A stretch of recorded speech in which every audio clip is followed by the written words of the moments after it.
우리나라가 77년 전에 일제 치하에서 해방이 되었습니다. 그때의 기분은 이루 말할 수가 없죠. 얼마 지나지 않아서 동족 상잔의 비극을 또 겪었단 말이에요.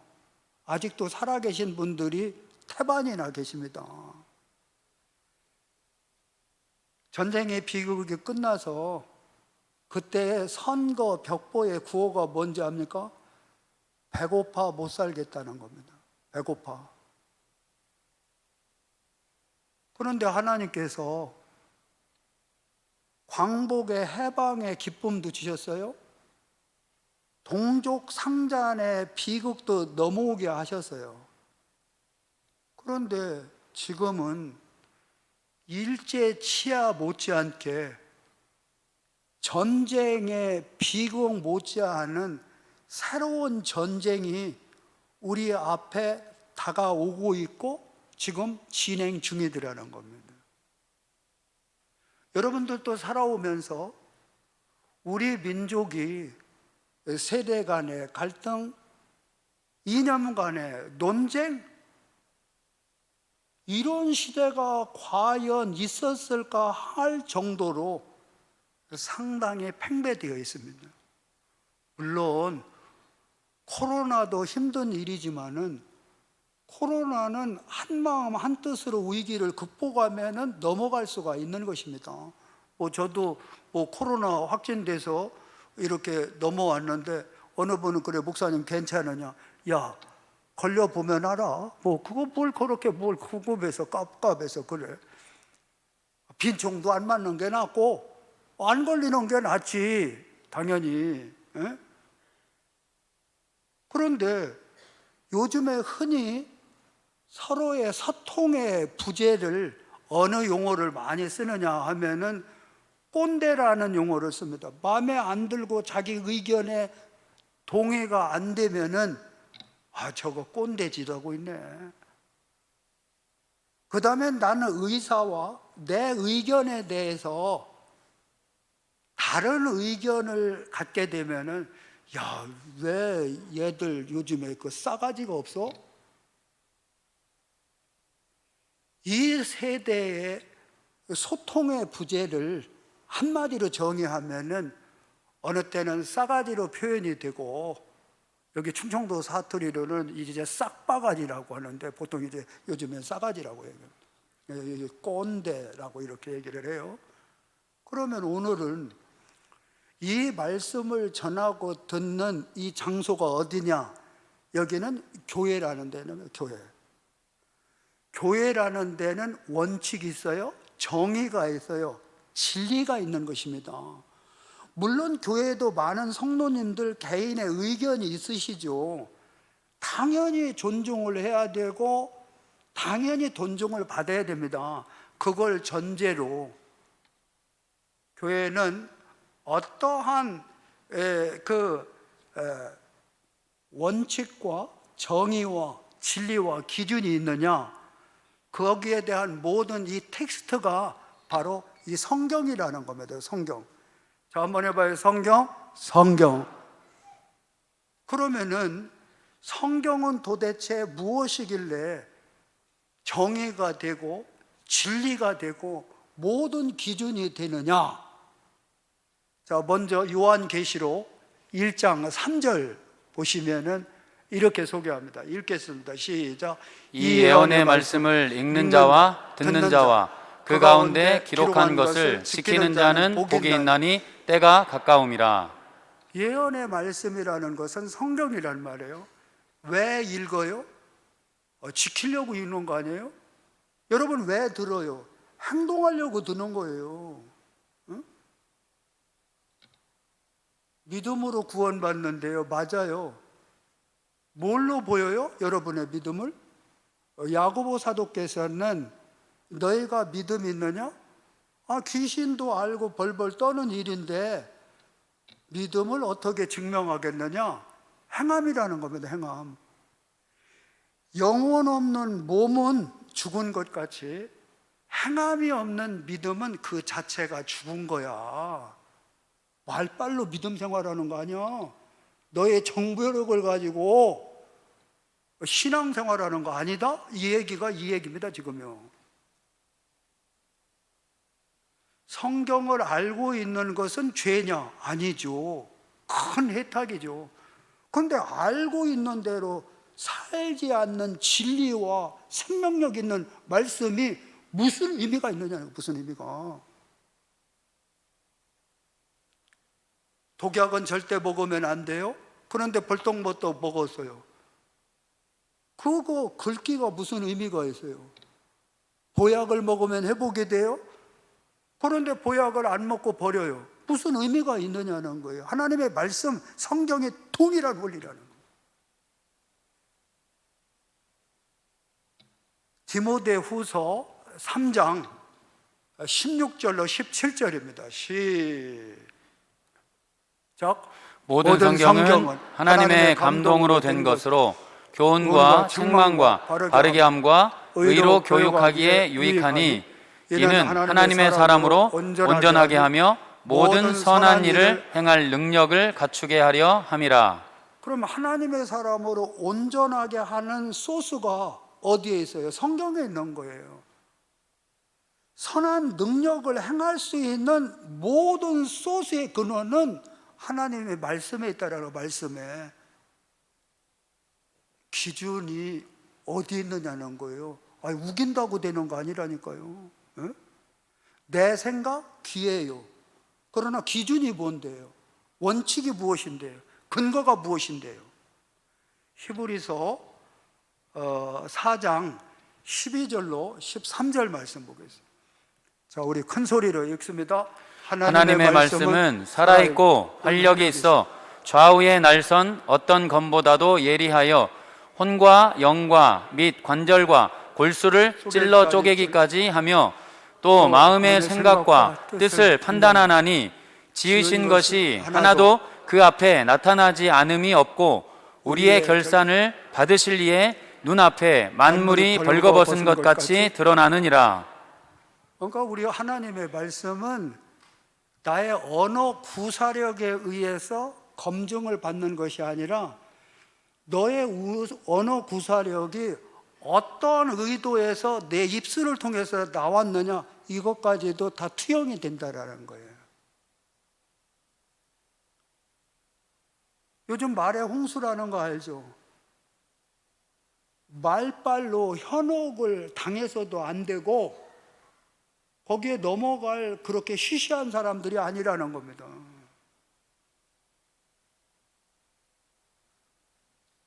세상에 하나님의 말씀이 진리요, 우리에게 생명인데 소위 유튜버를 보면서 흥분을 하고 거기에 대해서 감정이 손상을 입는다면은 그거는 하나님의 자녀로서의 특권을 놓치고 있다. 이것도 포함이 되는 거예요, 여러분. 베드로후서 1장 21절 한번 볼까요?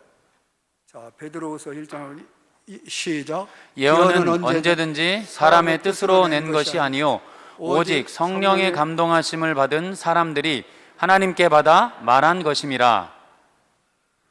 우리의 모든 원리와 기준과 원칙을 성경, 하나님의 말씀에 두기로 전제한 분들, 이분들이 누구냐면요, 저 목사를 비롯해서 우리 성도님이라는 거예요. 교회의 공동체는 각자의 소견도 존중히 여겨야 되지만은 내 의견이 분명하게 있기는 있지만은 우리 하나님의 말씀이라면은 내 의견을 내려놓을 각오가 되어 있습니다. 요분들이 성도들이라는 거예요. 교회 오면은 얼마 지나지 않아서 학습을 받잖아요. 학습을 받을 때 어떠한 문답을 하느냐 하면은 우리 성도님은 뭐 예수님을 구주로 믿습니까? 성경이 하나님의 말씀인 것을 믿습니까? 그리고 하나님의 말씀대로 살기를 다짐하겠습니까? 여기서 아멘하고 예하고 찬동을 해서 학습을 받고 세례를 받은 하나의 서클 공동체, 이게 바로 에클레시아 교회라는 겁니다. 교회. 그러면 교회는 우리 하나님의 말씀 앞에 어느 분이든 간에 본인의 의견은 존중을 받아야지만은 하나님의 말씀 앞에라면은 내 의견을 내려놓을 줄 아는 멋진 사람들, 이분들이 바로 성도님 한 분 한 분이더라는 겁니다. 그럴 때 어떤 시너지 효과가 오느냐면요, 우리 하나님의 천지를 창조하실 때도 모든 만물이 하나님의 말씀에 순응하고 순종을 하니까 조화를 이루는 거예요. 빛이 있으라? 네. 빛이 있어요? 해와 달과 별이 있으라? 네. 물고기와 들짐승이 있으라? 말씀 앞에 순종을 하다 보니까 아름다운 하모니를 이루는 겁니다. 질서가 유지가 되는 겁니다. 그때 아름다운 열매는 하나님이 보시기에 심히 좋았더라? 사람들이 볼 때 찬사와 감탄이 나오는 겁니다. 언제요? 말씀 앞에 순응하고 말씀 앞에 나를 내려놓을 때 이러한 축복의 아름다운 열매들이 맺혀지게 되더라는 겁니다. 그래서 교회 공동체도 그러거든요. 내 의견을 내려놓고 하나님의 말씀을 존중을 할 때 열매가 뭔지 아세요? 싸가지와 꼰대에서 존중과 이해와 배려와 사랑으로 이렇게 바뀌어지는 아름다운 모습을 보게 되는 겁니다. 이게 하나님의 자녀로서의 가장 위대한 특권인 것입니다. 그래서 우리 살아계신 하나님은 우리 하나님의 자녀에게 가장 최대의 선물, 복을 주기 위한 은혜의 선물 가운데 하나가 뭔지 아세요? 그게 권세예요, 권세. 그래서 요한복음 1장 12절에 보면은 영접하는 자, 곧 그 이름을 믿는 자들에게는 하나님의 자녀가 되는 권세를 주었는데, 권세라는 이 하나의 오소리티는 영향력을 준다라는 겁니다. 선한 영향력. 그럴 때 우리 하나님은 선한 영향력을 줄 수 있는 하나님의 자녀를 위해서 우리 하나님은 각 기관을 세우셨단 말이에요. 여러분 아시는 대로 공권력을 세우고 교권을 세우고 나라에다가도 이 권위를 이렇게 주셨는데, 오늘 이제 본문으로 돌아가면은 성경은 이렇게 소개합니다. 자, 로마서 13장 1절 먼저 한번 읽어보겠습니다. 자, 읽습니다. 각 사람은 위에 있는 권세들에게 복종하라. 권세는 하나님으로부터 나지 않음이 없나니 모든 권세는 다 하나님께서 정하신 바라. 그러면 권세라는 것은 권세자를 위해서 하나님이 세우신 것 같지만은 의외로 하나님의 자녀들을 보호하기 위해서, 이들에게 복을 주기 위한 은혜의 선물이더라는 겁니다. 요즘에 뻑하면 갑질이라고 얘기를 하는데 누가 갑인지 모르겠어요. 여러분 생각을 해보세요. 학교에 가서 여러분 자녀들이 선생님한테 교권을 무시하고 대들었어요. 아니, 선생님한테 대드는 애가 부모에게 순종하겠어요?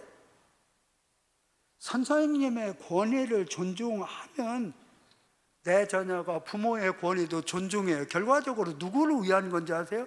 다 나를 위한 거예요. 성경을 잘 좀 이해해 좀 하세요. 이해를 한번 하세요. 나를 위해, 나를 위해요. 여러분, 공권력이 와해가 되면은 경찰들요, 선생님들도 학교 그만둬도 할 일들 많아요.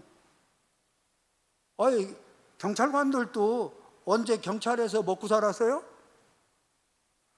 공권력이 무너지면은, 그 오소리티가 무너지면 무질서가 와요. 결과적으로 피해는 누가 당하는지 아세요? 약자가 당하는 거예요. 소외된 자, 눌린 자, 억울한 자, 오갈 데 없는 불쌍한 사람들이란 말이에요.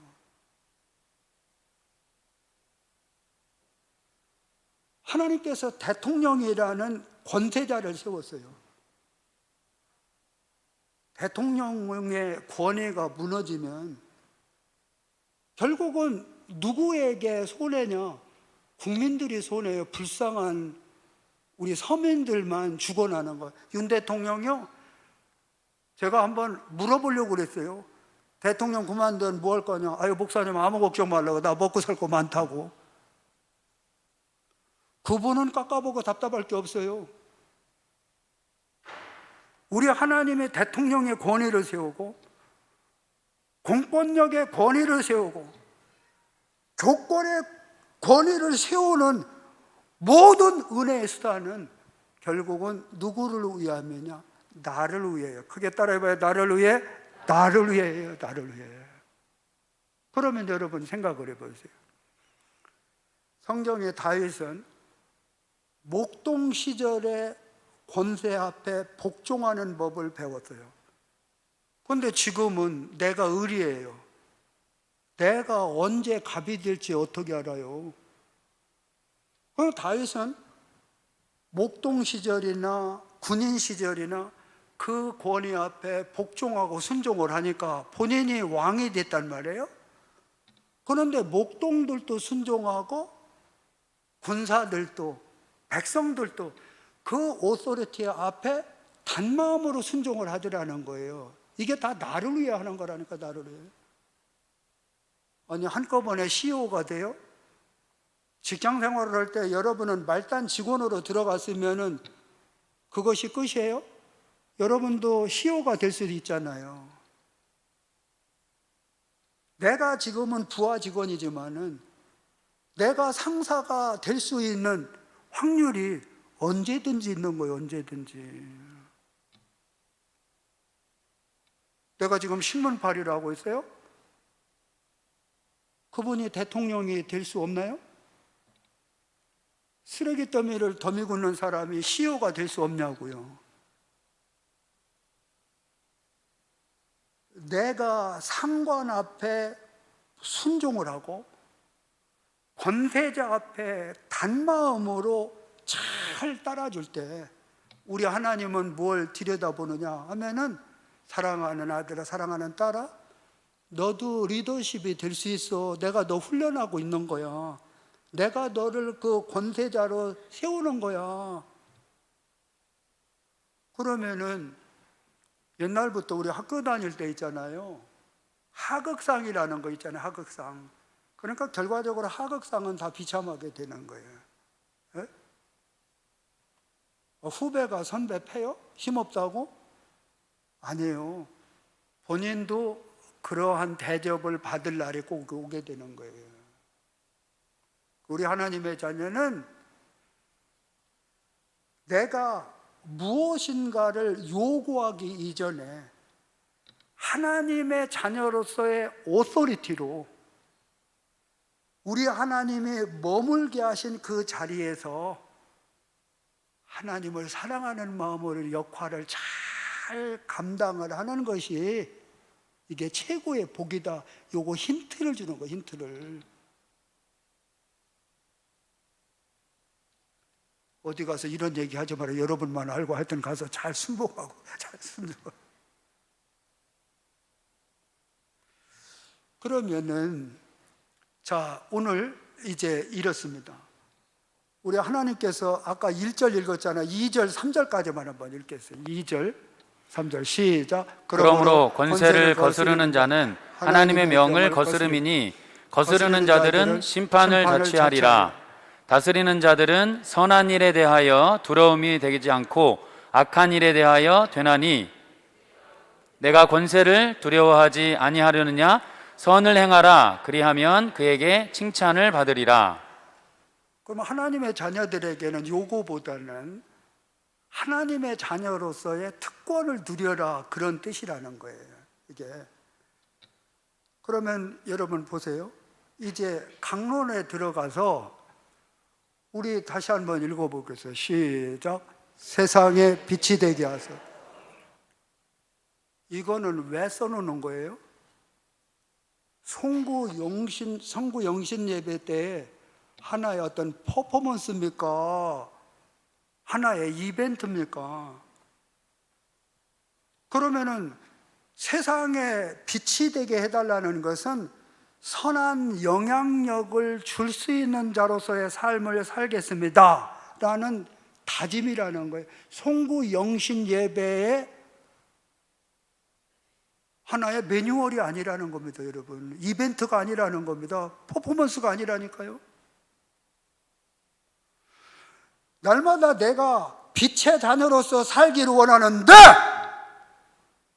문구는 아는데 내가 그대로 살지 못함에 대해서 토로하는 겁니다. 나에게는 실력이 없고 무능한 것을 알기 때문에 우리 살아가신 하나님 앞에 새벽마다 나와 성전에 나와 박박히면서 울부짖는 겁니다. 나에게는 의의가 없습니다.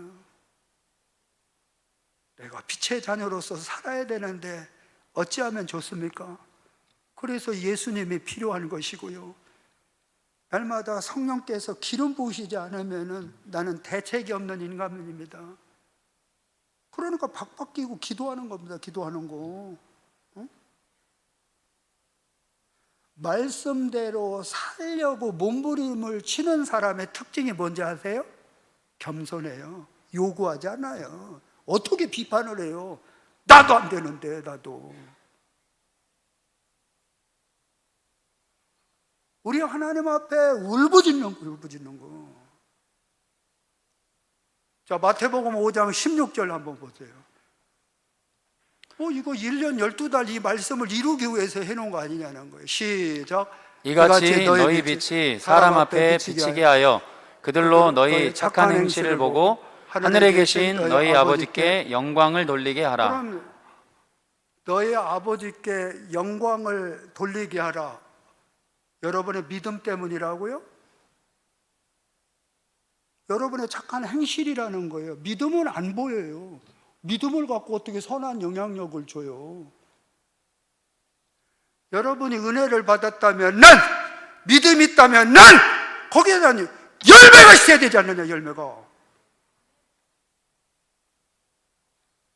삶을 통하여 증명이 되고 생활을 통하여 은혜가 확증이 되는 거예요, 확증이.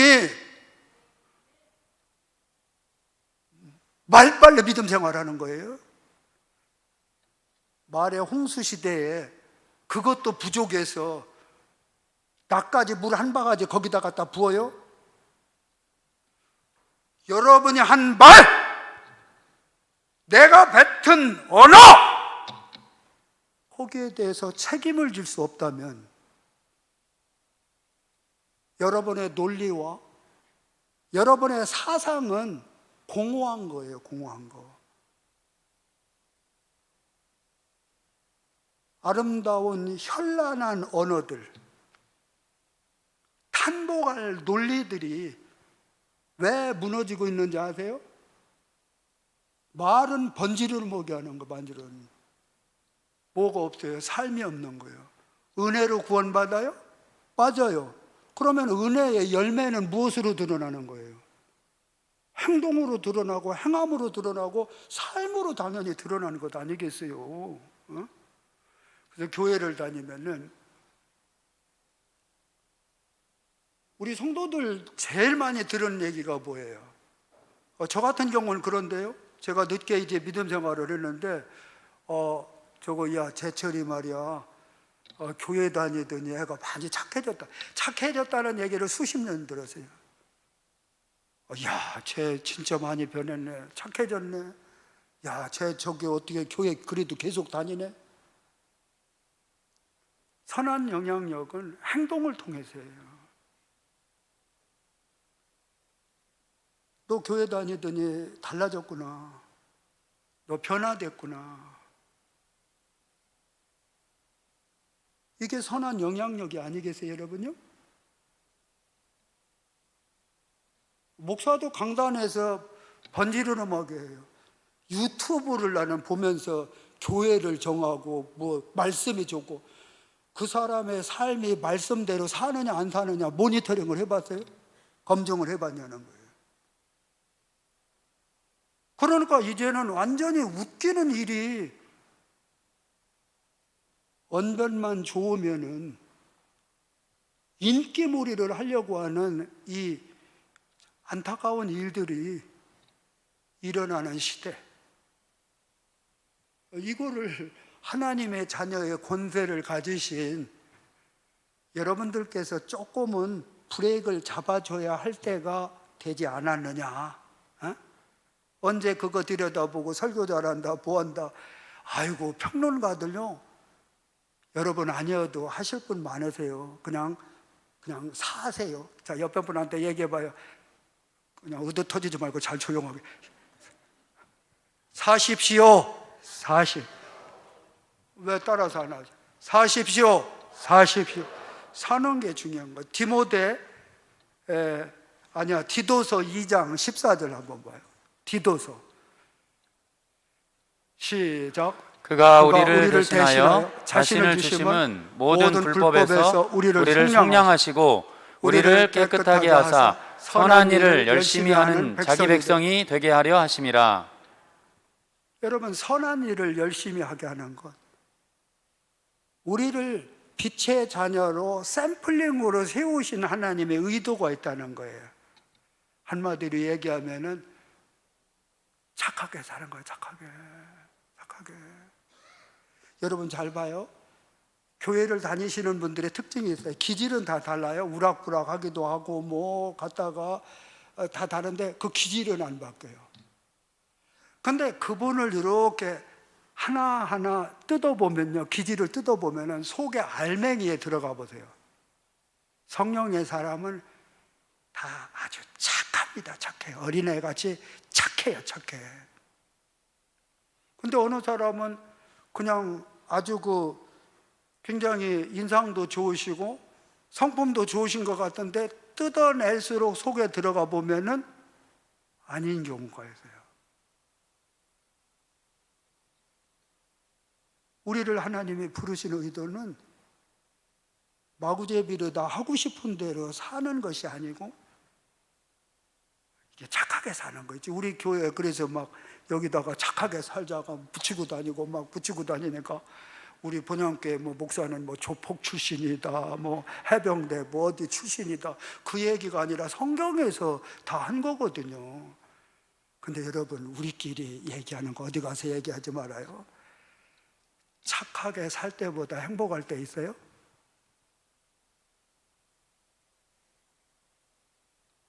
착하게 살 때보다 보람 있는 삶이 있어요? 내가 바보같이 선한 일을 하고 착한 일을 하고 묵묵하게 예수님 사랑하면서 남을 배려하는 삶이 그렇게도 억울하세요? 이보다 더 가치 있는 삶이 어디 있는데 여러분요.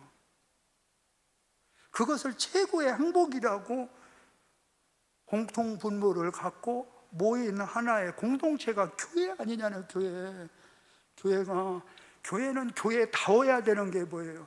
선한 영향력을 줘야 교회가 교회다운 것이지, 세상 것들을 교회에서 받아가지고 영향을 받는다면 교회는 교회인데 교회로서의 영향력은 이것은 주지를 못하는 거예요. 베드로전서 2장 9절입니다. 시작. 그러나 너희는 택하신 족속이요 왕같은 제사장들이요 거룩한 나라요 그의 소유가 된 백성이니 이는 너희를 어두운 데서 불러내어 그의 기이한 빛에 들어가게 하시니 아름다운 덕을 선포하게 하려 하심이라. 에베소서 2장 10절 마지막으로 하나만 읽겠습니다. 시작. 우리는 그가 만드신 바라 그리스도 예수 안에서 선한 일을 위하여 지으심을 받은 자니 이 일은 하나님이 전에 예비하사 우리로 그 가운데서 행하게 하려 하심이니라. 그러니까 선한 일을 위해서 우리를 지으신 것, 하나님의 의도라는 거예요. 저는 지금 무엇을 얘기했어요? 하나님의 말씀, 우리가 똑같이 믿기로 한 성경을 제가 소개를 했을 뿐이에요. 모쪼록 여러분들이 이 말씀을 마음에 두시고 이제 빛의 자녀로서 대한민국의 애국자가 어떤 권세자들에게 요구하고 그들을 바라지 말고 나부터입니다. 나부터. 시작. 누구부터? 나부터. 내가 나라를 위해서 기도하고 권세자를 위해서 기도하는 거예요. 그리고 리더십을 위해서 존중하세요. 금방 여러분이 그 자리에 다 올라가게 돼서 제가 예언을 하는 거예요. 그게 아멘. 아멘이죠. 내 자녀들 거기 올라가는 거 이거요. 이게 성경은 그러니까 항상 이 패러독스라는 거예요. 역설적이라는 거예요. 역설적. 다 나를 위해. 다시 해봐요. 나를 위해입니다. 나를 위해. 자, 대한민국의 애국자는 할 때는 나로부터 하고 양손을 번쩍 드는 거예요. 뭔 말인지 금방 이제 한 번만 해도 알겠죠? 아니면 한 번 더 얘기해 주려고.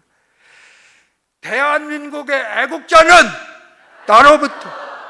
그러니까 여러분들이부터 이제 애국자가 되는 겁니다. 저도. 자, 이제 말씀을 마치겠습니다. 자, 이제 착하게 사는데 여러분은 뭐만 하면 되냐면은 만세만 하면 됩니다. 이제 큰 소리로 양손 번쩍 들고 만세 하면 됩니다. 대한민국 만세! 그래요. 우리 가족 만세! 우리 부부 만세! 그 다음에 자기 이름을 부르면서 만세 한 번요. 내가 뭘 잘못했다고 나만 달달 볶아요? 그렇잖아요? 나도 존중해줘야 되고, 나도 이해해줘야 되고, 나도 불쌍히 여김을 받아야 할 대상이지 계속해서 추궁만 받을 대상은 아니잖아요. 누구보다도 큰 소리로 만세를 해야 될 게답니다. 자기 이름을 놓고 만세 한 번만 더 하겠습니다. 시작. 이재철 만세! 기도하겠습니다.